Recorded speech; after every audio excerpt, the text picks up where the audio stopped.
우리 한번 옆 사람과 인사를 하는데 오늘은 야베스의 그런 축복을 가지고 같이 한번 인사했으면 좋겠습니다. 한번 인사하시오. 하나님께서 당신에게 복의 복을 더하시길 원합니다. 다시 한번요. 당신의 지경이 넓혀지길 원합니다. 다시요. 주님의 도우시는 손으로 환난에서 벗어나 근심이 없기를 원합니다. 시작. 주의 도우심의 손으로 환난을 벗어나 근심이 없기를 원합니다. 아멘. 여러분에게 근심이 사라지길 주의 이름으로 축복합니다. 근심이 많다고 하는 것은 스트레스가 많다는 거예요. 살다 보면 어찌 염려와 근심이 없겠습니까? 그러나 주님이 말씀하시기를 내일 일을 내일 염려하라. 내일 염려할 것이요 한날 괴로움은 그날에 족하니라 말씀했습니다. 여러분, 아직 일어나지 않는 일까지 먼저 가지고 와서 근심하는 것은 어리석은 것입니다. 내일 올 비를 위해 오늘 우산을 피는 것은 미련한 것이죠. 미련한 것입니다. 저희 아이가 유치원 다닐 때 근심이 하나 있었어요. 결혼해서 자기는 아이를 낳지 않겠대요. 왜 그러냐 물어봤어요. 머리 감겨주기도 힘들고 밥 먹이기도 힘들고 돈 벌어서 유치원 보내기도 힘들대요. 자세히 들어보니까 다 자기가 하기 싫은 거였어요. 머리 감기도 싫고 밥 먹기도 싫고 유치원 가기도 싫은 거였어요. 여러분, 우리가 근심하는 게 뭔지 아십니까? 내가 하기 싫은 겁니다. 내가 하기 싫은 걸 근심하는 거예요. 그러므로 여러분, 염려와 근심은 사실은 밖에서 일어나는 게 아니라 내 안에서 일어나는 태도와 생각에서 발생하는 거예요. 그렇기 때문에 여러분, 이 아이가 머리 감겨주는 것, 밥 먹이는 것, 유치원 보내는 게 즐거운 거라면 스트레스가 안 되겠죠. 기쁜 일이 되겠죠. 오늘 여러분, 우리가 기쁨으로 살아가길 주님의 이름으로 축복합니다. 며칠 전에 저희 아이가 갑자기 저한테 와가지고 딱 제 얼굴을 많이 쳐다보면서 이야, 아빠는 다크서클도 없고 모공도 넓지 않고 목회가 편한가 보네 그러더라고요. 참, 이제 자기는 다크서클이 있고 모공도 넓는데 저는 없고, 그러니까 목회가 편하단 말을 내가 거기서 들었어요. 맞아요, 목회가 편한가 보죠. 근데 여러분, 우리가 걸어가는 이 길 염려하며 근심하며 걱정하죠. 그래 걸어가봤자 소용이 없어요. 범사에 감사하고 항상 기쁨으로 살아가길 주의 이름으로 축복합니다.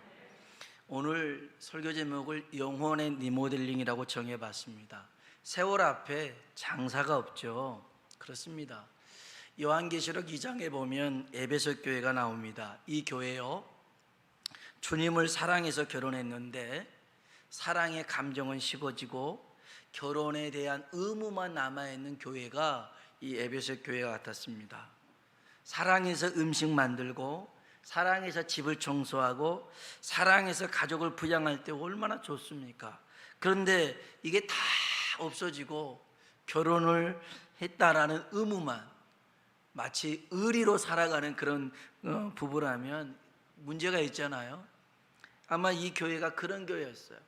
그래서 요한계시록 2장 3절로 4절에 보면 또 내가 참고 내 이름을 위하여 견디고 게으르지 아니한 것을 아노라.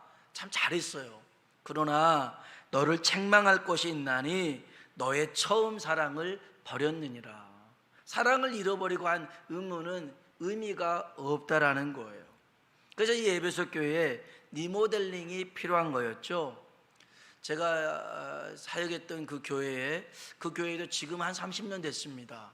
그런데 한 20년쯤 됐을 때 교회를 리모델링을 했어요. 왜냐하면 비가 오면 새고 낡고 칙칙했어요. 지붕이 깨지고 구멍이 나고 실내 곳곳에 막 손댈 곳이 많았어요. 인테리어를 하고 나니까요 훨씬 좋아졌어요. 제가 그걸 보면서 내 영혼에도 리모델링이 필요하지 않은가 라는 생각을 해봅니다. 제가 이렇게 40년 넘게 신앙생활 하면서 어느 때는 예배를 드리는데 예배에 대한 기쁨, 감격, 기대가 없어요. 그냥 와요. 주님을 예배하기 위해서 옥합을 깨뜨렸던 그런 여인이 있었는데 마리아의 열정은 온데간데 없고 그냥 주님을 향해서 그냥 사랑의 기름 한 방울 여기 드려요 주님, 이렇게 드리고 만족하고 있는 저의 모습을 보게 된 거죠. 오늘 우리가 주님 앞에 뜨거운 사랑을 고백하고 주님으로 만족하며 살아가는 우리들의 믿음이 되길 주의 이름으로 축복합니다. 우리 다시 한번 성경 말씀을 읽어보죠. 베드로전서 2장 4절로 5절에 있는 말씀 읽어보겠습니다. 사람에게는 버림받았으나 하나님께는 택하심을 입은 보배로운 산돌이신 예수께 나아가 너희도 산돌같이 신령한 집으로 세워지고 예수 그리스도로 말미암아 하나님이 기쁘시게 받으실 신령한 제사를 드릴 거룩한 제사장이 될지니라. 아멘. 아멘. 우리가 그 영혼의 리모델링으로 신령한 집으로 세워지기 위해서 필요한 재료가 있어요. 여기 보니까 보배로운 산돌이 나옵니다. 이 돌을 또 봅니까? 모퉁이 돌이라고도 하고요, 머릿돌이라고도 합니다. 이 돌이 누구냐? 예수 그리스도입니다. 예수 그리스도예요. 여러분, 예수님께서 현존하시는 곳, 성령님께서 임재하시는 곳, 그곳이 바로 신령한 집 성전인 줄로 믿습니다. 성전이에요. 여러분, 예수님께서 원하시는 성전의 모습이 있는데 우리 한번 성경 한번 찾아볼까요? 새벽에도 봤던 말씀인데요, 마가복음 11장입니다. 마가복음 11장 15절로 17절입니다. 마가복음 11장 15절로 17절 읽어보겠습니다. 그들이 예루살렘에 들어가니라. 예수께서 성전에 들어가사 성전 안에서 매매하는 자들을 내쫓으시며 돈 바꾸는 자들의 상과 비둘기 파는 자들의 의자를 둘러 엎으시며 아무나 물건을 가지고 성전 안으로 지나다님을 허락하지 아니하시고 이에 가르쳐 이르시되 기록된 바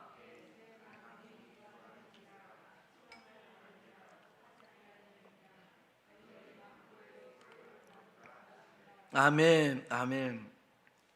여러분, 우리 영혼은요 강도의 소굴이 아닌 어느 누구나 기도하는 집으로 리모델링 돼야 될 줄로 믿습니다. 이건 보이는 교회, 우리게 유형의 교회죠. 우리 월드 순복음 교회 같은 이런 교회도 기도하는 교회가 되어야 될 것이고, 무형의 교회, 우리 자신입니다. 우리 영혼도 우리가 기도함으로 성전의 사명을 잘 감당해야 될 줄로 믿습니다. 이 당시에 환전상이 있었어요. 로마 돈을 유대 하나님 앞에 드릴 때는 유대인의 동전으로 지불을 했어야 돼요. 한 역사가에 따르면 이 수수료가 하루 임금의 절반 정도였어요. 그러니까 로마 돈 10,000원을 유대 돈 10,000원으로 바꿔준 게 아니었어요. 유대 돈 10,000원으로 바꾸려면 로마 돈은 한 10만 원을 줘야지만이 10,000원으로 바꿔준 거였어요. 이 동전으로. 그러니 이들이 얼마나 많은 수수료를 착복했겠어요. 또 비둘기나 이런 양 같은 걸 가지고 오면 성전 안에서 검역관이 있었어요. 그래서 살펴봐요. 흠이 있는지 없는지. 그런데 여기 안에서 파는 사람들이 있으니까 무조건 투집을 잡아요. 야, 여기 흠 있네, 이거 안 돼, 저기서 사와서 드려, 이렇단 말이에요. 이미 이렇게 결탁을 해가지고. 그래서 하나님 앞에 예배를 드려야 되는 이 성전 안에서 종교적인 그런 빌미를 가지고 이미 그들은 상업화가 되고 상술화가 되어버렸어요. 주님이 원하시는 진정한 성전의 모습이 아니었어요. 성전의 모습은 기도하는 곳인 줄로 믿습니다. 기도하는 것이에요. 우리가 아무리 열심히 주의 일을 해도요, 뭐 사역을 하고 봉사하는 일이고 섬기는 일, 많은 일을 한다 할지라도 기도하지 않고 하는 것은 그건 우리 영혼이 세속화될 수밖에 없어요. 여러분, 기도해야 될 줄로 믿습니다. 그래야 거룩해집니다. 기도해야지만이 우리 영혼이 하나님의 임재를 가득히 누릴 수가 있습니다. 솔로몬이 성전을 봉헌합니다. 그리고 하나님께 원했던 한 가지가 있습니다. 그게 역대하 7장에 나오는데요, 어떤 어려움이나 시련을 겪었을 때 하나님, 성전에서 기도하는 소리에 응답해 주십시오 그랬습니다. 성전에서 제사 드린 것도 아니고 성전에서 기도할 때 하나님 응답해 주세요. 하나님도 그렇게 하겠노라고 약속하시죠. 성경 한번 봐볼까요? 역대하 7장입니다. 역대하 7장 664쪽에 있습니다. 역대하 7장 11절부터 보겠습니다. 역대하 7장 11절부터 16절까지입니다. 같이 한번 읽어보겠습니다. 솔로몬이 여호와의 전과 왕궁 건축을 마치고 솔로몬의 심중에 여호와의 전과 자기의 궁궐에 그가 이루고자 한 것을 다 형통하게 이루니라. 밤에 여호와께서 솔로몬에게 나타나사 그에게 이르시되 내가 이미 내 기도를 듣고 이곳을 택하여 내게 제사하는 성전을 삼았으니 혹 내가 하늘을 닫고 아니하거나 혹 메뚜기들에게 토산을 먹게 하거나 혹 전염병이 내 백성 가운데 유행하게 할 때에 내 이름으로 일컫는 내 백성이 그들의 악한 길에서 떠나 스스로 낮추고 기도하여 내 얼굴을 찾으면 내가 하늘에서 듣고 그들의 죄를 사하고 그들의 땅을 고칠지라. 이제 이곳에서 하는 기도에 내가 눈을 들고 귀를 기울이리니 이는 내가 이미 이 성전을 택하고 거룩하게 하여 여기에 영원히 있게 하였습니다. 내 눈과 내 마음이 항상 여기에 있으니라. 아멘.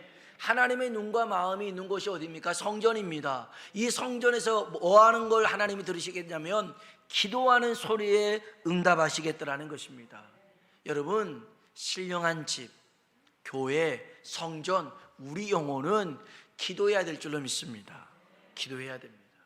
오늘 다시금 우리에게 기도를 통해서 거룩한 짐으로 리모델링 되어지길 주의 이름으로 축복합니다. 두 번째, 신령한 집은 신령한 젖을 사모하는 곳입니다. 우리가 읽었던 베드로전서 2장에 보면요, 우리 한번 찾아볼까요? 베드로전서 2장 2절입니다. 베드로전서 2장 2절에 있는 말씀을 같이 한번 읽어보겠습니다.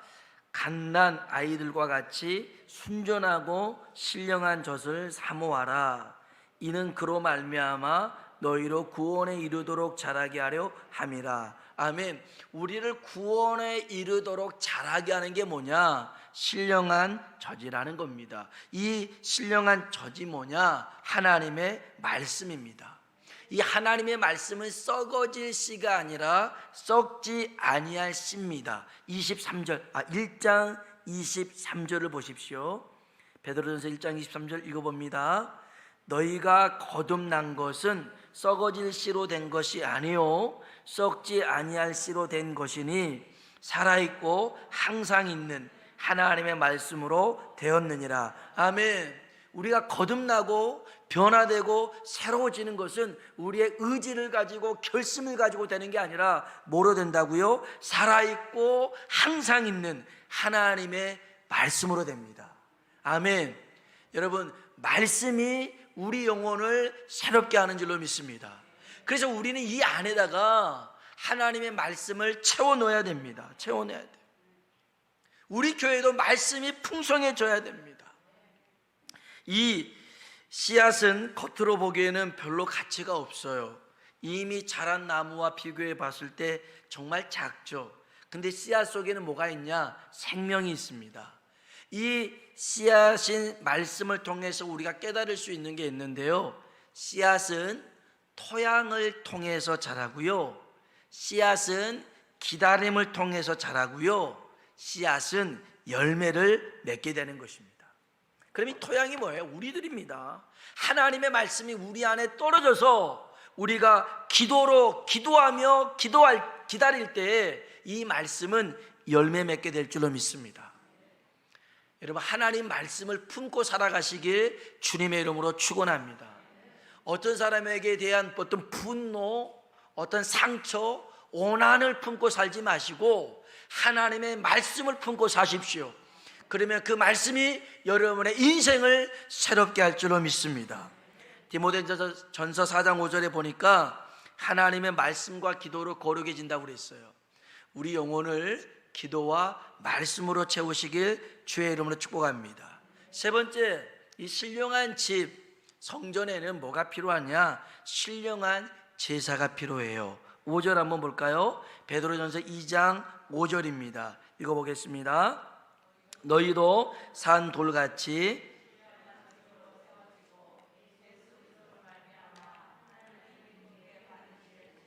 제사장 될지니라. 아멘. 너희도 산돌같이 신령한 집으로 세워지고 예수 그리스도로 말미암아 하나님이 기쁘시게 받으실 신령한 제사를 드리라는 것입니다. 신령한 제사.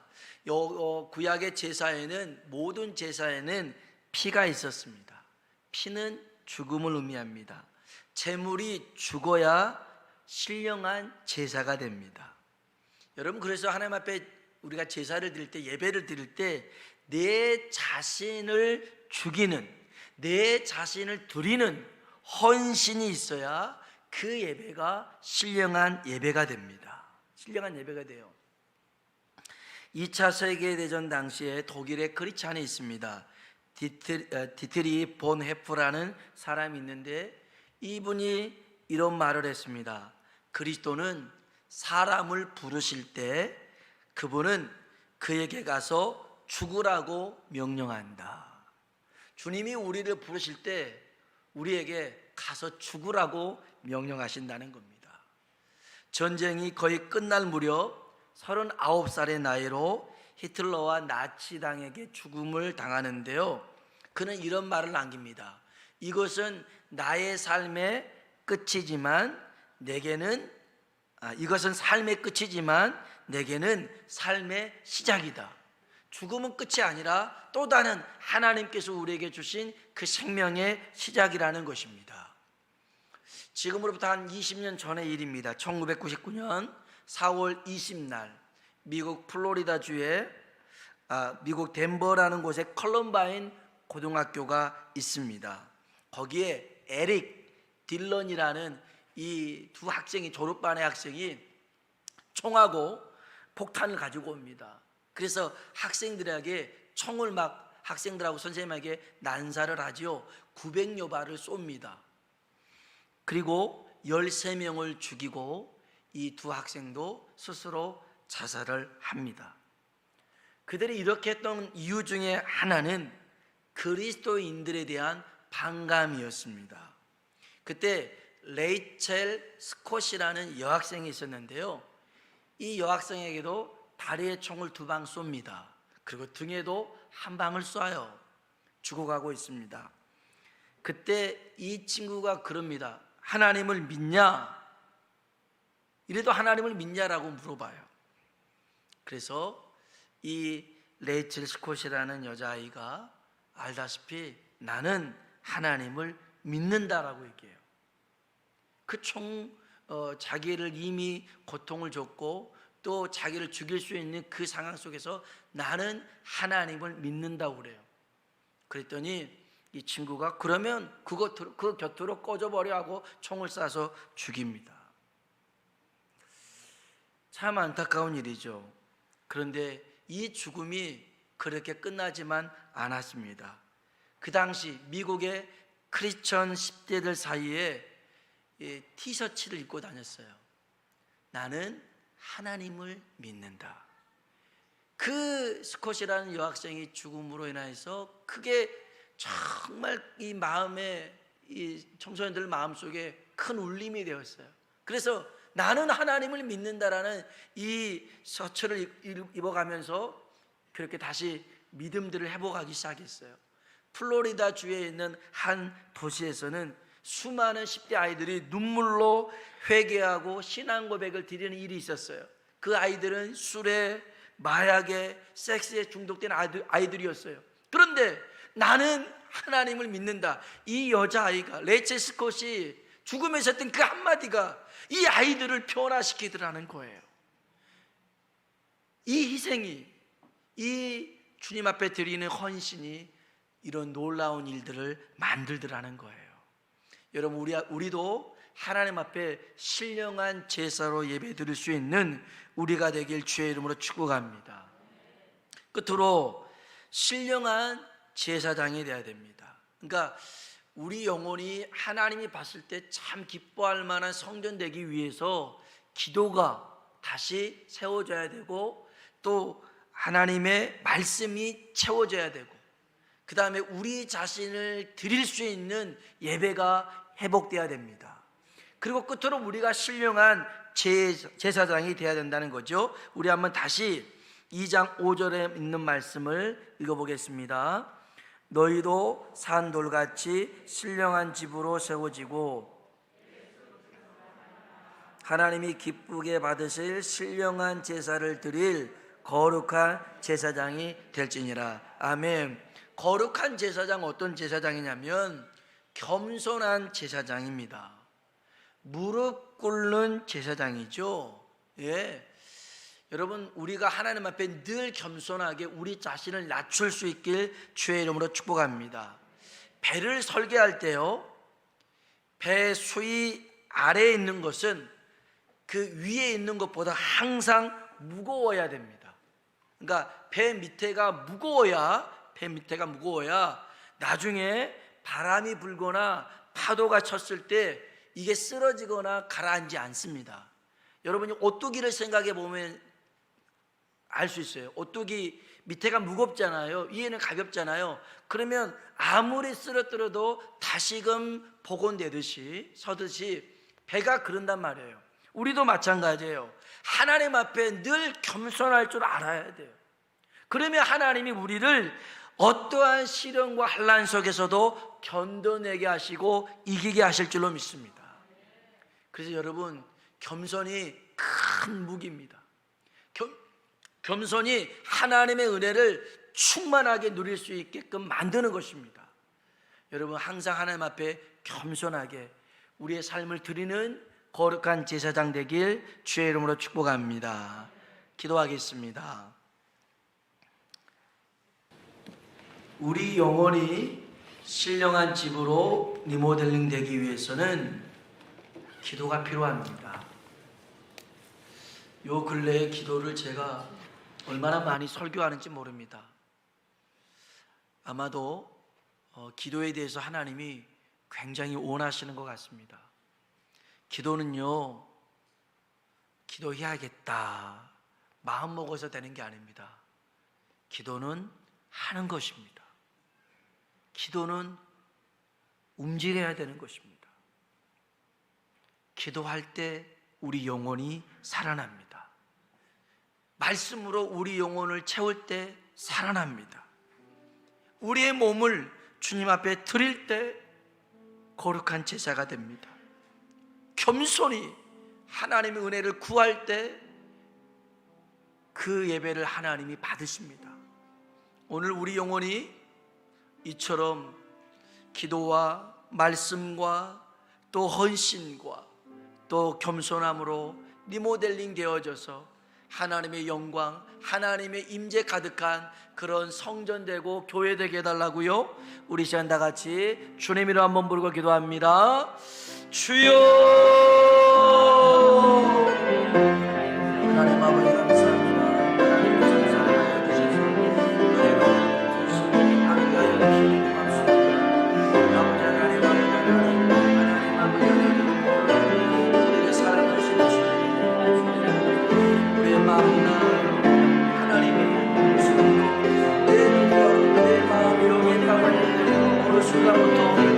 하나님을 향한 그 사랑을 다 잊어버리고 형식과 의무만 남아서 그저 그 첫사랑을 잃어버리고 예배석 교회와 같이 오늘 아버지 하나님, 우리가 신앙의 연조만을 자랑할 게 아니라 나는 어디 살고 있지 않나, 나는 어디서 조금씩 하나하나씩 문제가 일어나고 있지 않나, 우리 영혼을 살펴보게 하여 주옵소서.